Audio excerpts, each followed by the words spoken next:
this video we will study about the secondary growth, that is the continued part as we studied in the last videos. In this video we will study about the cork cambium, that is the last part of this secondary growth. Now cork cambium. Cork cambium means as the stem continue to grow in its gait, stem increases its gait. It means when the gait become increases, the vascular cambium become active. Gait due to vascular cambium activity. Vascular cambium activity. Then what will happen? The cortical region and epidermal part. Cortical region and epidermis, they get broken and replaced by new protective layers.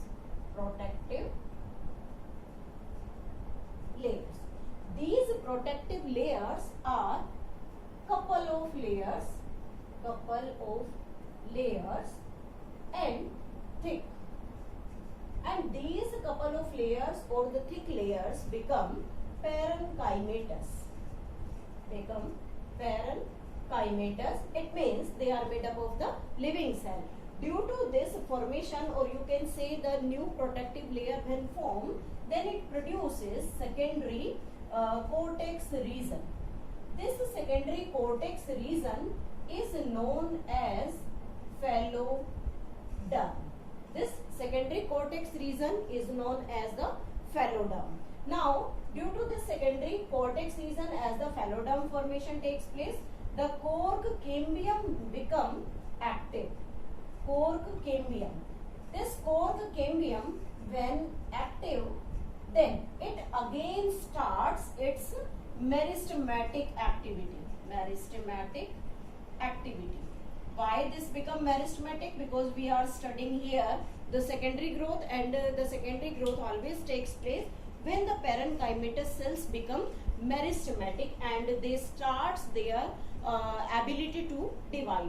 So this cork cambium become active, and due to this activity condition, the meristematic cells become divide and forms the different types of layer.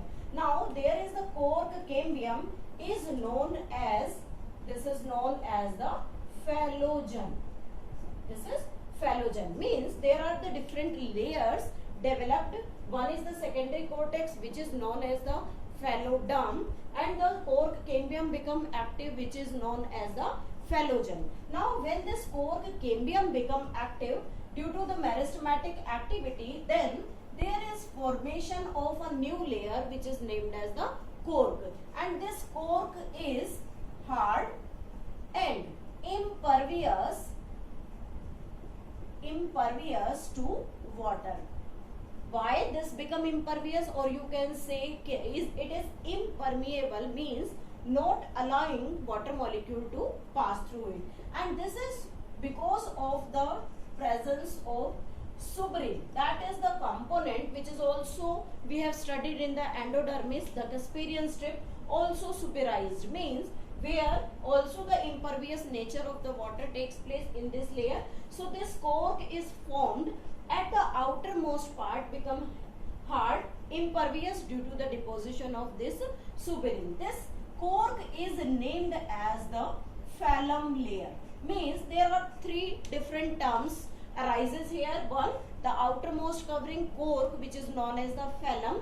The secondary cortex is formed due to the vascular cambium or the cork cambium activity. This is known as the phallodome, and the cork cambium become active, which behaves like the phallogen. Now collectively, when these three layer means one is phallogen, one is phallum, and third is the phallodome. Collectively, these three layers are named as the peridome.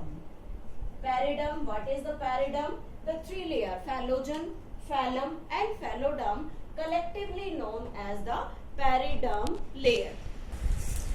Due to the activity of this cork cambium, the pressure builds up exteriorly on the epidermis, as well as you can say the pressure when build up, it basically affects the phallogen. As you know, the phallogen is the secondary cortex region. Means the cork cambium present inside that build up a pressure on the secondary cortex, or you can say the phallogen, due to which the cells become die and slough off.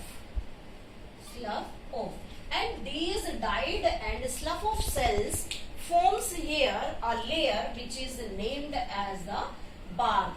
Bark is the technical term in which this epidermis get broken, phallogen become broken, and the loosely arranged cells become found between it. This bark, if formed earlier